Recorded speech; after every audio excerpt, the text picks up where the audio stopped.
What's up, everybody? Welcome to another episode of Crossing the Finish Line. I'm your host, as always, Cody Kaler.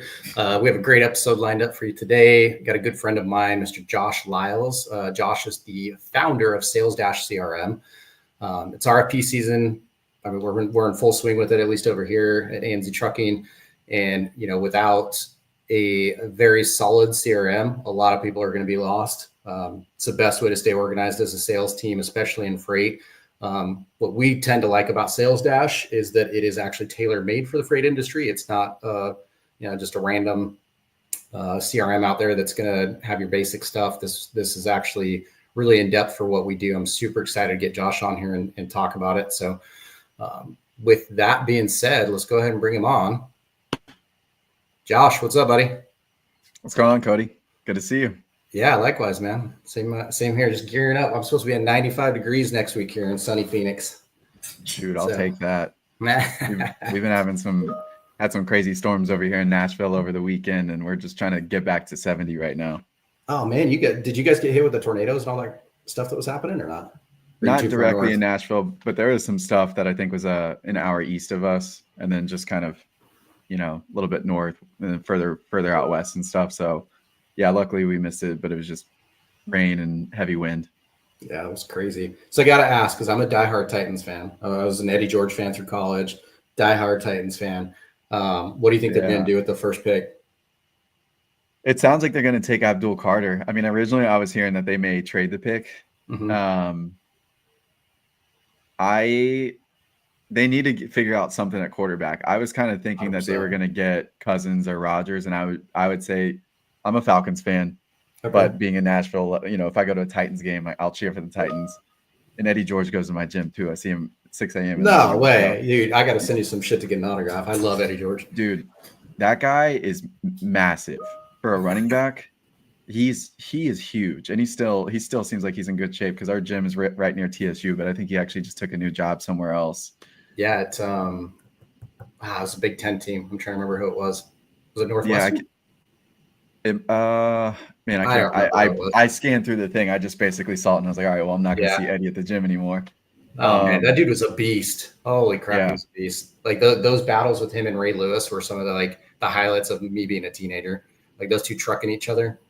Yeah, he's one of the first jerseys I actually had. I mean, it's hard, not to be an Eddie George fan, I guess. But yeah, I don't know. I think they'll take Carter, but if they can't get one of these free agent quarterbacks, then I think that they need to, man, because Levis isn't going to cut it. And then they also, I see Sonny's a Steelers fan, but they just gave up Mason Rudolph back to the Steelers too. So, we'll see. I don't know. Yeah, so Sonny's a good friend of mine. Definitely, you guys do need a quarterback, buddy. I think you guys are going to fall on. I don't know. I kind of thought you guys were going to be in the Aaron Rodgers race, but now I keep hearing that he's going to Minnesota for sure. But we'll see. I'm a quarterback. I want to be in Pittsburgh. You get to throw to DK and you get to throw to Pickens. Right? I mean, I know, hotheads, but those are two guys that you want to throw to. 100%. You have a great head coach too, so I'd be okay going to the Steelers. Not sure if I'd be going to the Vikings. Sorry to all my Vikings fans out there, but I mean, I'd go to Tennessee if I was him, but that's just me. But anyways, buddy, so Salesdash. So how about you give us a little bit of a history on Salesdash as well as yourself, because you came from the freight industry as well, right?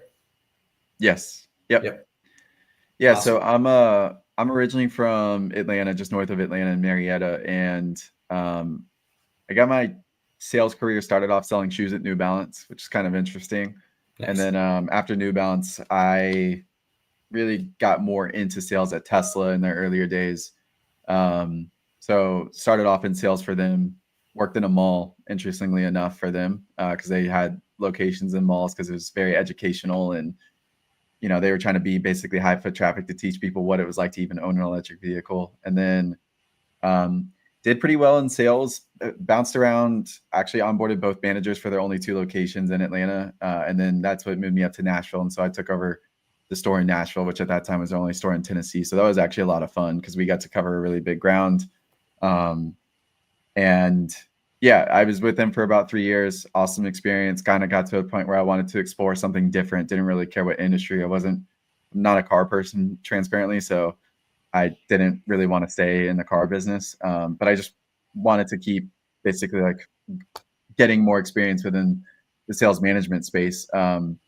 There was a brokerage that had gotten bought out by Keep Trucking called One Point Logistics. I think this is back in like 17.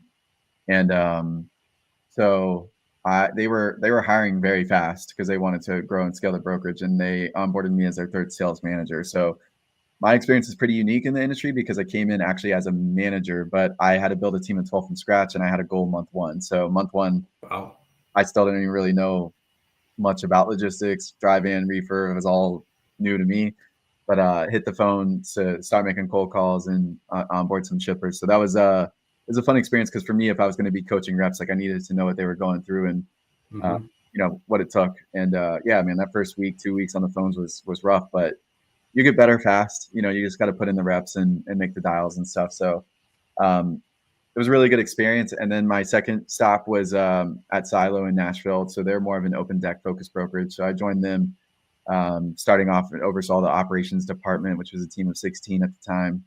And then, yeah, you're thinking that. And then I oversaw their sales department. So I was there for about 2 years.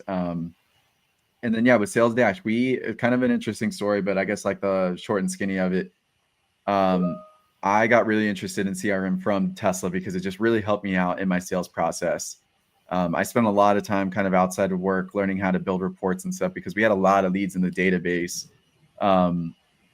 And there's just like some unique stories, but I'd learned some things like, hey, these are some of the people that are more prone to buying a Tesla at that point. So I just got really crafty in how to build reports and segment leads and build call campaigns and all that kind of stuff, right, for me to drive the business. Because it's not one of those businesses where you could just sit and basically wait for stuff to come inbound. You had to, really push stuff outbound. And so with that, and then getting into brokerage, it was kind of a little bit of the same where I felt like so much of it in people's, thoughts with CRM was just like, okay, you're just making the dials and, you just have contacts in the system. But you can get, in my opinion, a lot out of that. And I really felt that it helped me learn faster and working with my team because, I can see how we're approaching and going into an account because you could be trying multiple different locations. You can be trying different facilities. You could be trying going through the main line, somebody's cell phone, somebody's, direct line, like whatever it may be, right? There's so many different things. And then just the challenge of trying to get onboarded as a broker, not always the easiest thing, but, you got to game it. Like you got to really figure it out. And so just getting into the weeds of that was fun. And, I had a lot of my team, I kind of intentionally hired a lot of people from outside the industry. So a little bit more than half my team is from outside the industry. And we just kind of structured our system to say like, hey, these are the things when we're qualifying, profiling a shipper, this is stuff that we want to know. And I just got to a spot where it sounded crazy. Like I wanted to start my own business and I didn't really know what. CRM was one of the things that I just felt that I kind of dove deeper in more than other people, but I also felt the flows of them just didn't really make a lot of sense. There was so much stuff that people didn't use. I even felt at Tesla that the one that we had used was just it was just too much. And, it's a very popular one that's out there. And I just wanted to go for it. So I kind of just started off going for it. And the mistake that I made early on in building the business was it was just a very simple, customizable CRM, pretty much for any industry. You can build it in any which way that you wanted to. And we struggled getting traction because people, number one, marketing wise, when you're not talking to a specific individual, it's really hard to connect with somebody, within their sales process and what they're trying to do. But the other part is other industries. Some of them are outbound sales focused. Some of them are inbound sales focused. Some of them just require different things and integrations, within their sales process. So that part made it really tough. And so it was easiest for me, obviously, coming from the freight industry to connect with freight brokerages. And I knew that there wasn't a freight specific CRM out there.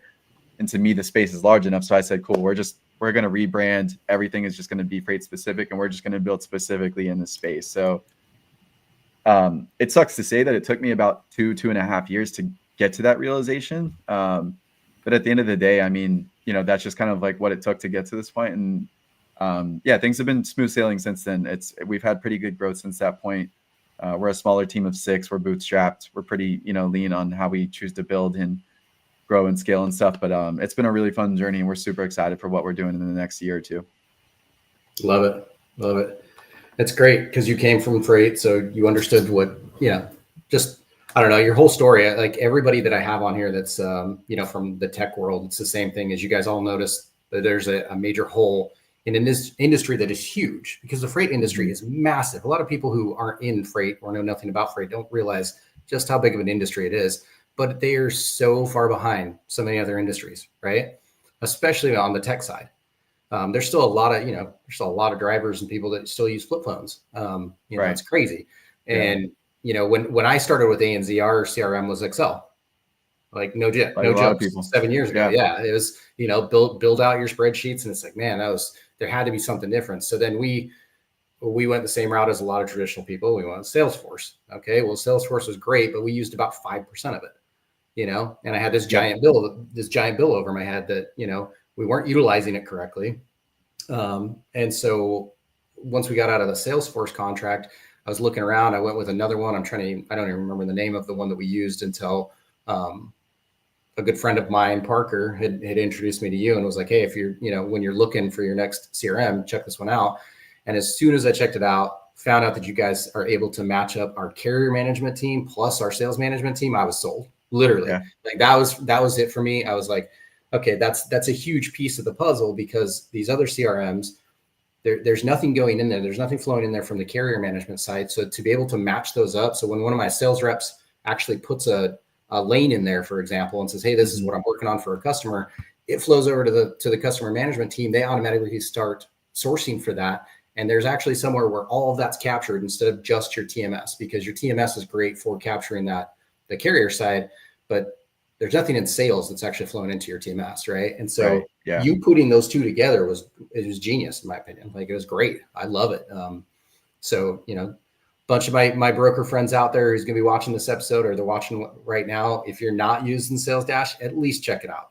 You don't have to use it, but like I'm telling you guys, like from a standpoint of somebody who's used 3 different TMSs in the last 6 years that I've been here, this one's very, very smooth, very user-friendly. It's all cloud-based. You have open APIs, right? So like it's very easy to integrate. Very, very, very, very simple. And I just like that it's not like overwhelming. I felt like Salesforce was so overwhelming because there was so much shit in the background, right? A lot. Yeah. And I'm just like, all I want to be able to do is know when I need to follow up with this contact, and I need something simple that's just going to say like, I need to be able to import my contacts quickly. And I need to be able to have something intelligent enough to tell me This is your 30-day mark. This is your 90-day mark, all sort of stuff like that. So I love it. I think you built a great tool. Thank you. No, I really appreciate that. And I mean, I think like at the end of the day in freight brokerage, there is two sales motions, right? You have the shipper sales side and the carrier sales side. Mm-hmm. So like, that's the other thing where traditional CRMs just don't fit really well, obviously, especially on the carrier side in particular, because it's all very, lane driven and whatnot. But no, I've kind of got a funny experience with that as well. Just, with using, it's even like the small, like I'm a very big little things person. So I just, I think of things from being a sales rep, like I think always number one, because the sales rep is what matters most. And I always say that because, in comparison to managers, I will say, do make the decisions a lot of time on software, but in a CRM aspect, if your salespeople aren't using it, then it really doesn't matter which CRM that you're going with, because whatever data you're getting from a reporting standpoint from managers, it can be pretty shaky. But one of the things that was very eye-opening to me before I started Salesdash was I had taken on a new team of 7 sales reps, and we used Salesforce candidly. And I'm very big on just like, okay, from time management is very important for salespeople. Mm-hmm. So, when I was getting to know this new team of 7 that I was taking over, I was like, all right, I want you to just walk me through your day. You've had your coffee, or you got your coffee fired up. You open up your laptop and you open up Salesforce. Just like, tell me what happens from there. And all 7 of them have different answers. And to me, like, it's even wrong from the aspect of like, you jump into the system and the sales rep doesn't know what they're looking for, where to go. Mm-hmm. Right. So some are looking at reporting, some are going to their contacts, some are going to their accounts, some are going to their tasks. Some just like get lost because they're seeing all this stuff. And for me, I'm just like, okay, well, when I log into it, I want to see, who am I supposed to call or email today?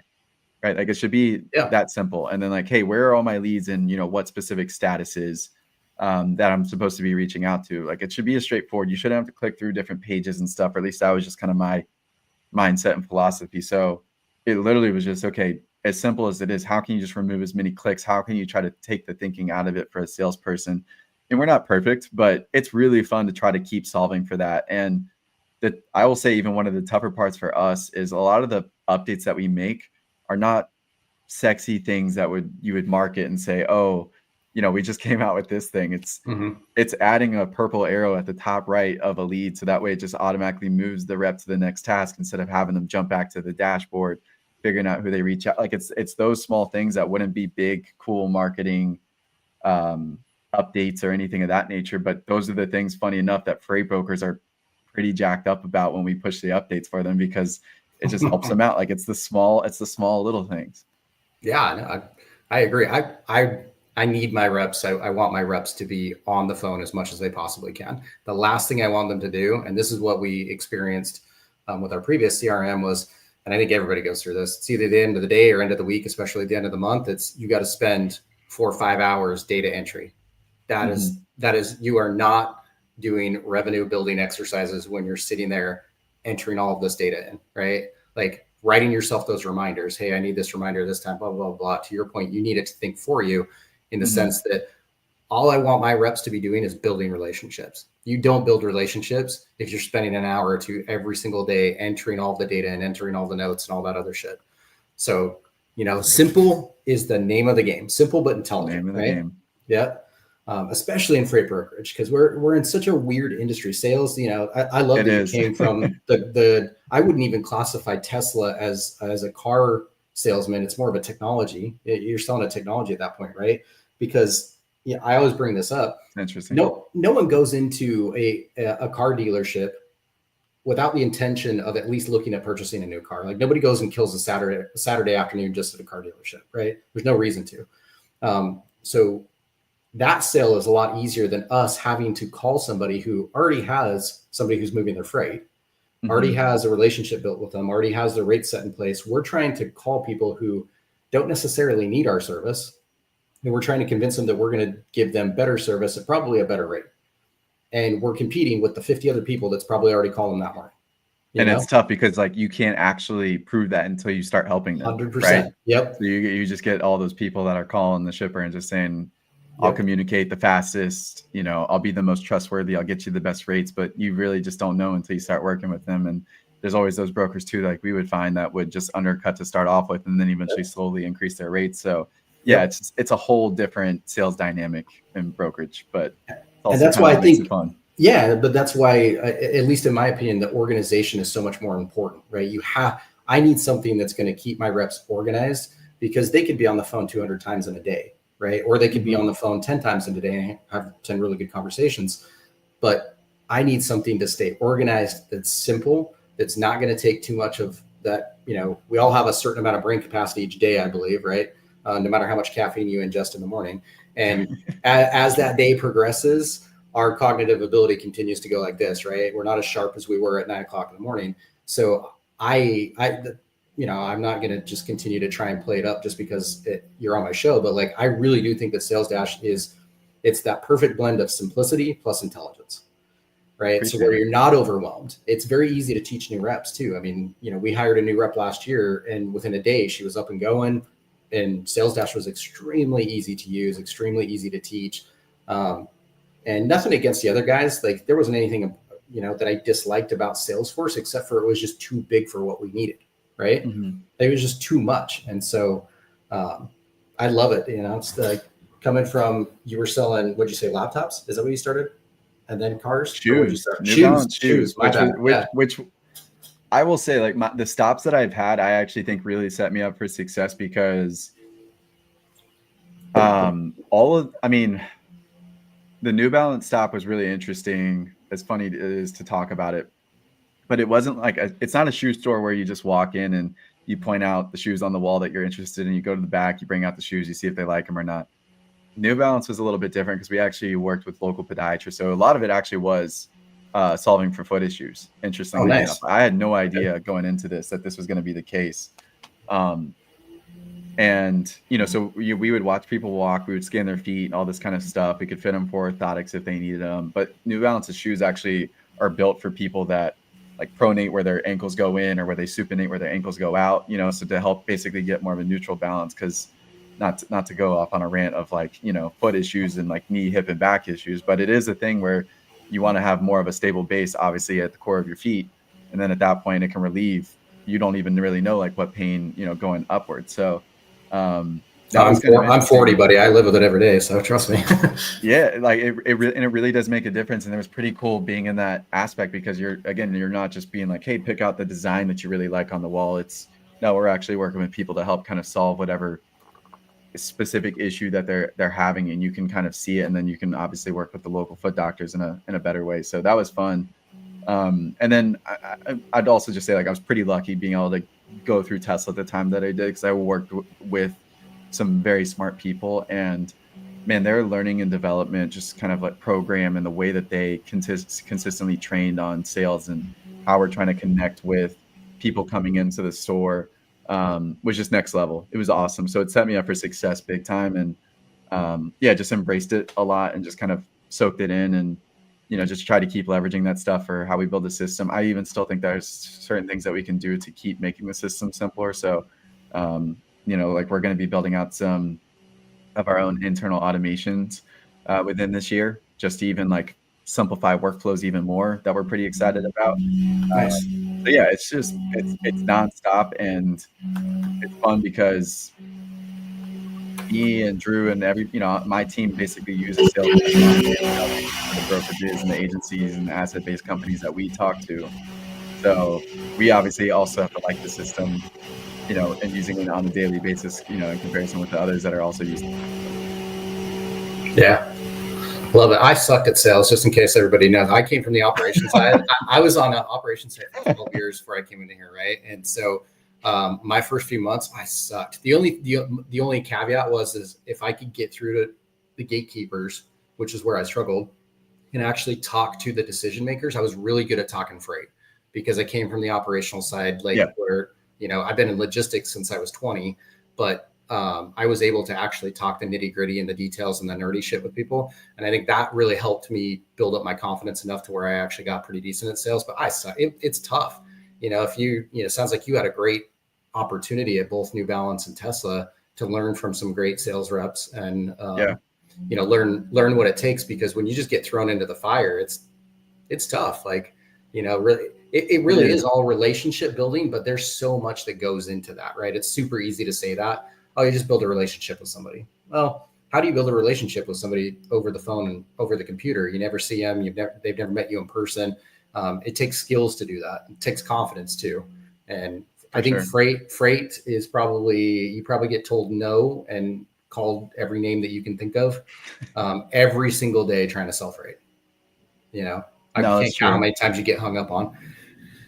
That's actually interesting too, that you say that about you being more operations focused and being able to talk about, maybe the quote unquote boring or whatever it may be kind of stuff. Because when I first got in brokerage, one of the top 2 reps in our office, he actually would keep coming to me to make cold calls with me. And I'm like, dude, I don't even know why you want to make cold calls with me. I don't know anything yet about this industry. Like I was actually able to kind of get myself through gatekeepers and some of that stuff, but it was really helpful because him and I would do call blocks together. So I'm getting to learn from but he was just super, super strong operationally. It was even surprising to me that he was sort of even like had the title of a sales rep, but he was just super operationally sound. And he just knew all the details, everything, and the right questions to ask at just a deeper level than everybody else. And I think that that's what made his book of business just so large. So that was really fun because for me, like that's the stuff that I've got to learn. And, he's wanting to learn some of the stuff that I have. So I always think that that's kind of what's fun about if you get to work on a team within sales is everybody's sort of got their own strengths, but if you can find those people, swap skills, and kind of talk about different strategies and stuff, be willing to try new things. And it's fun, but yeah, that working alongside somebody, making calls with somebody in brokerage when I first got into it, that was better operationally than I would say that they were just like drumming up a new sales opportunity, new shipper opportunity. Definitely helped me out in in my first 3 months for sure. Yeah, agreed. That's where my struggle was getting through the gatekeeper. But what I figured out those first 6 months was as soon as I did, I could really talk the talk. And because I was so sound operationally from all of my years of getting beat up, buying trailers, hiring drivers, doing everything that I went through, I was able to build a book of business as soon as I got in really quick. Because at that point in time, it's easy to talk about troubled lanes. It's easy to talk about LTL. It's easy to be able to understand that stuff when you're talking the same language. My first customer I landed, we literally bought trailers from the same Great Dane trailer facility. That's how I was able to actually connect with them, was we knew the same sales rep. And because we spec'd out trailers so similar, we talked for hours about trailer specs, which is boring as hell. But it helped me get my foot in the door, and it helped me to get him to understand that I actually knew what I was talking about, right? I wasn't just a 19-year-old who is popping a Zen and drinking a Monster and, going to it and hitting all those cold calls during the day. But no, man, not everybody's talking trailer specs. Yeah, exactly. Right. And I still can do that. I love to nerd out. I'm not the most like over the top, like, outgoing sales rep in the world, but I just love freight. I've been in freight for 20 years now. I just turned 40. I've been in freight since I was 20. Congrats on making it to 20 years. Yeah, it's impressive. I've done everything you can think of. I've routed trucks. I used to work for a 1.5 million square foot facility up in Utah when I lived up there. I ran all of their inbound, outbound logistics, but I worked my way from literally picking orders on a pallet jack up to running that before I moved down to Phoenix to take another position. And so I backed up trailers. I repped trailers. I've done, anything and everything you can think of. So like, I feel like if I wanted to get out of logistics, I probably couldn't. There's no way. It's like in my DNA now. So, but yeah, it's fun, man. I mean, I think what's really cool is just, you can just easily build ties with people that are in this industry, and for me, like going to the conferences is fun and seeing friends, meeting new ones and all that stuff. I mean, I've even got so many friends now at this point I still haven't even met in person, but still talk with them a good bit. I got to run into you at TIA last year, which was awesome. Like just saw you randomly in passing. Right. So it's always cool doing that. But it's also one of those things where like, it's challenging and it's tough. So, when you go through that mutually with other people, I think that's what can build that connection. Yeah.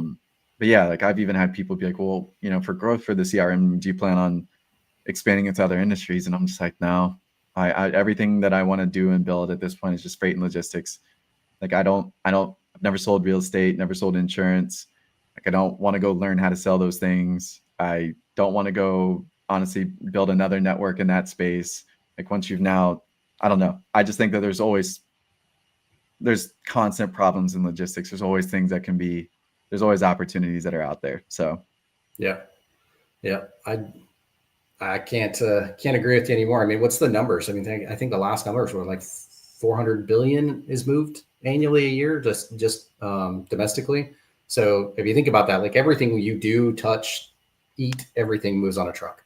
Yeah. So like logistics is huge, and so many people just don't even have any idea about how, because it's not a sexy industry. You don't go to career day in 6th grade and like, I want to go be in logistics.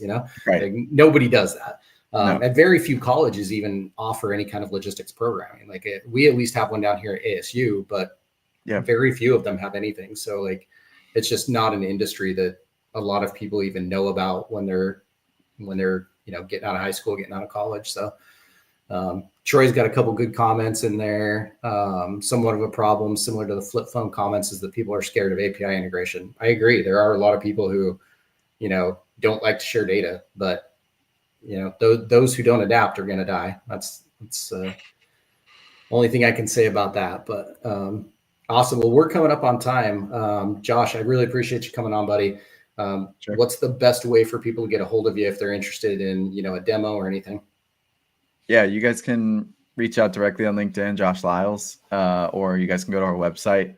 It's got all the information on Salesdash. Our website, salesdashcrm.com. So you can learn a little bit about what we do. We do offer a 14-day free trial, so you can always try it out for free. You can schedule a demo on there and connect with myself or Drew, who's on our sales team. And we'd be happy to share any information if interested, or just stay connected regardless. Awesome. Well, thanks, buddy. I really appreciate it. It's been great catching up with you guys. Thanks for joining us for another episode, and we will see you in a couple weeks. Thanks for having me on, Cody. Good to see you, man. See you soon. Likewise.